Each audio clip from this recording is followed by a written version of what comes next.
kung paano mag-transfer ng funds from barangay to Sangguniang Kabataan funds.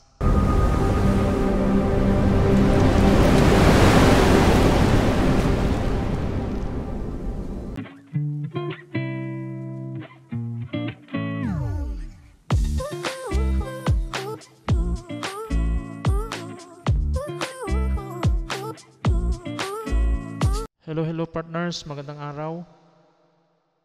May panibago na naman po tayong video, no?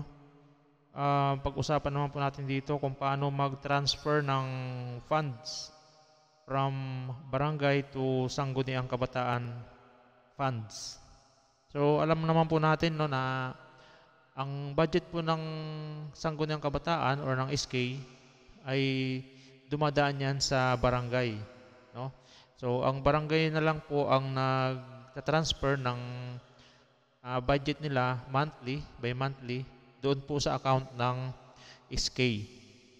So paano nga po natin ginagawa to? Paano po yung proseso, no? At ano po yung mga kailangang documents, attachments para po sa pag-transfer. So tara po, start na tayo.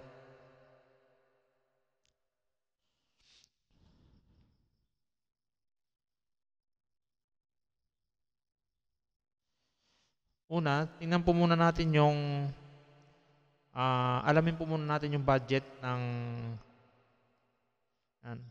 alamin po muna natin ang budget ng barangay ng SK, no? Sangguniang Kabataan. Pwede pong humingi tayo sa kanila ng kanilang budget, no? Yung katulad po nitong halimbawa na pinapakita ko po, no? Ito po ay budget letter galing po sa municipal budget officer. So dito po nakalagay kung magkano po yung eksaktong budget ng SK, no? For this example, yan po yung kanilang budget. So dito po natin malalaman kung paano po natin siya i-divide sa 12. Bakit po sa 12? Kasi 12 months po ang isang taon. So ibig sabihin, yung kabuuang budget ng SK ay i-divide natin sa 12, which is from January up to December. So ibig sabihin, every month magta-transfer tayo sa kanila ng kung magkano yung halaga na makikita natin kapag dinivide po natin yung kanilang budget sa 12, no? So for example, ito po, no? Galing po sa Sangguniang Bayan through the Chairman Committee on Appropriation and Budget ng sa budget office nga po yun ito, no? So ladies and gentlemen, this has to the submitted calendar year 2024 annual budget of the Sangguniang Kabataan or SK of barangay, kung anong barangay po kayo, no? With proposed appropriation of 237,668 pesos and 60 centavos. So yan. Dito po kasi kapag dito po tayo tumingin, no, hindi po tayo magkakamali. Baka kung saan pa po tayo magtanong kung magkano pong budget nila, baka magkamali pa po tayo ng dinig or mali pa ang bigay nila sa atin. So posibleng magkamali pa tayo doon sa computation ng kung magkano i-transfer natin sa kanila. So para sure po tayo, humingi po tayo ng kanilang budget na document, no? So once na nalaman na po natin kung magkano po yung budget nila, ang una po natin gagawin ay gawa po tayo ng breakdown. Ito, sariling diskarte ko lang po ito. Ipakita ko po sa inyo. Yan. So gumawa po ako ng isang table kung saan nilagay ko yung total budget nila, no? Total budget ng SK, nakalagay po dyan. Then ito, example ko lang po ito para hindi na po tayo mahirapan. Ginawa ko na lang po exact yung amount para hindi na po tayo mahirapan mag-compute. For example, ang total SK budget ay 1.2 million, no? Halimbawa na lang po. So i-divide po natin yan sa 12, which is yung January up to December. So ibig sabihin, meron pong 100,000 per month na Medyo mali po ito, ha?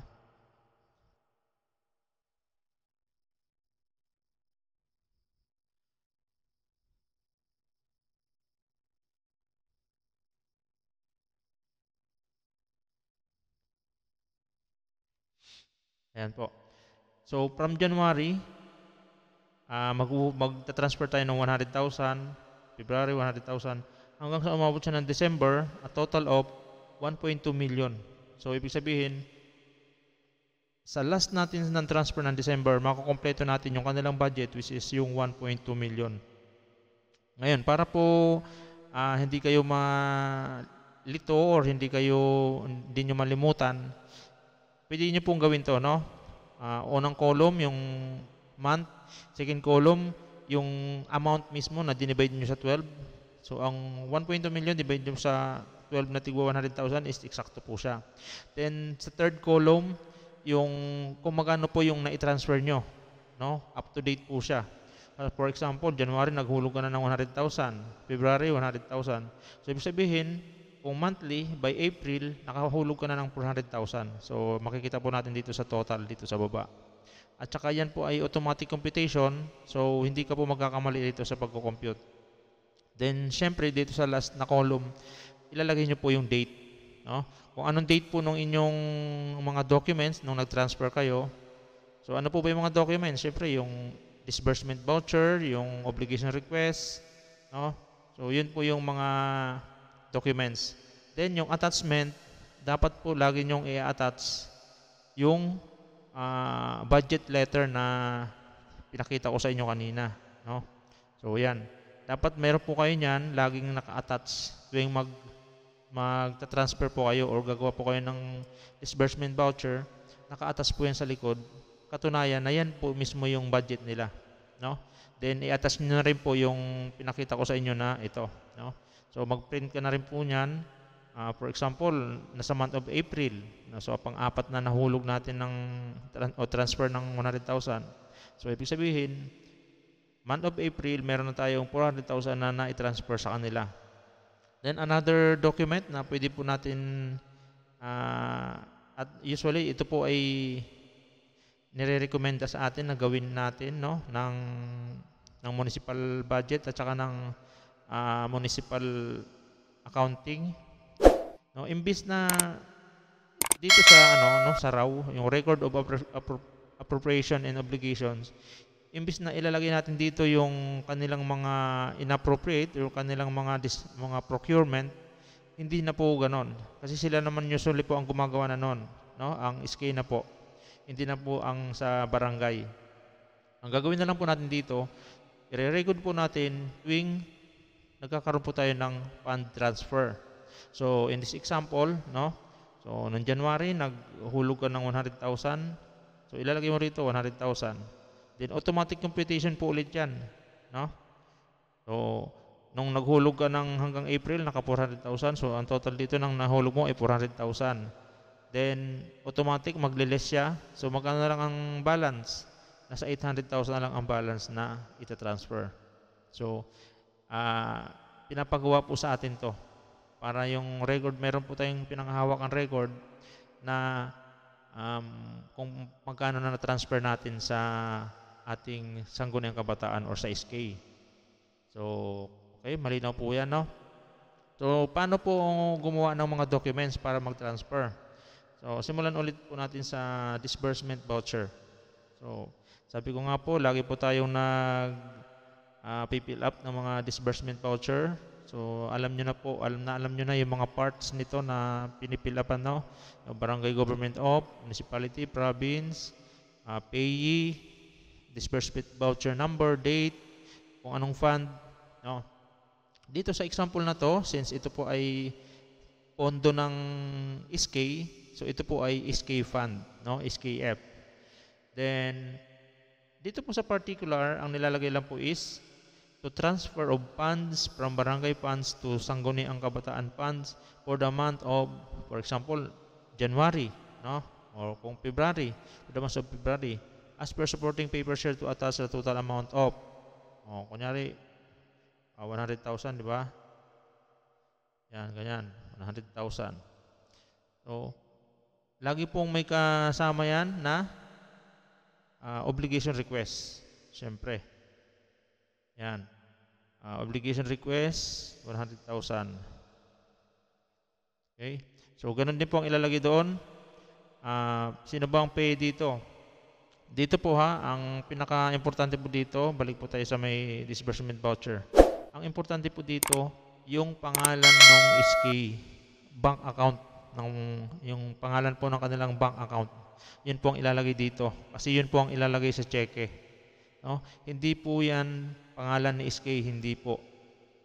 Although pwede po sana yon, kaya lang papasok ang pera, syempre, kung nakapangalan kay SK, hindi direct nang papasok doon sa account nila sa bangko. So magde-deposit pa ulit siya. At saka mahihirapan dahil yung pinaka-paper trail nun mag-iiba. Kasi dapat hindi pwede pumasok sa pangalan niya. Dapat direkta mismo pagka yung cheque, pangalan ng cheque, yung pay mismong sa pangalan ng bank account ng Sangguniang Kabataan. No, hindi po yan sa pangalan ng SK. Okay? So, yon sa obligation request. Ganyan lang ang gagawin, no? So, alam niyo na po yan, obligation request. Yung mga form naman na ito, ma-download nyo po ito, ilalagay ko po sa description box, yung download link. Okay? So yun lang naman po. Ganun lang mag-transfer. Once na nakapag-fill up na kayo ng disbursement voucher, obligation request, i-attach nyo po yung letter na to, i-attach nyo lang po yan, magpiprint po kayo nyan. Meron lagi nyan. Then, pwede nyo nang gawa ng cheque, 100,000 monthly. Then, ang payee ay yung account name sa bangko ng SK. Once na pirmado na ni punong barangay, pirmado na ng treasurer, ibigay nyo na po sa SK yung cheque at sila na po bahalang mag-deposit doon sa kanilang bangko. No? I-deposit lang po yan, hindi po yan pwedeng i-encash. Kasi may mga clearing time pa yan bago nila pwede nila ma-encash yung kanilang pera. No? So, yun. As much as possible, monthly po. Kasi dumating po yung time na kami po inaabot ng minsan 3 buwan bago kami nakapag-transfer. Baka mamaya nakakaabala po tayo sa SK. So, dapat monthly po tayo nakapag-transfer ng kanilang budget. Baka kailangan po nila. Okay? So, kung may mga question po kayo, i-comment nyo lang po sa comment section. At ako naman po ay laging active, sumasagot po ng inyong mga katanungan. At about doon po sa mga forms, baka kailangan nyo po, sabi ko nga, ilalagay ko sa description box yung mga download link para pwede nyo po i-download. Okay? So, partners, maraming salamat. Thank you very much and God bless.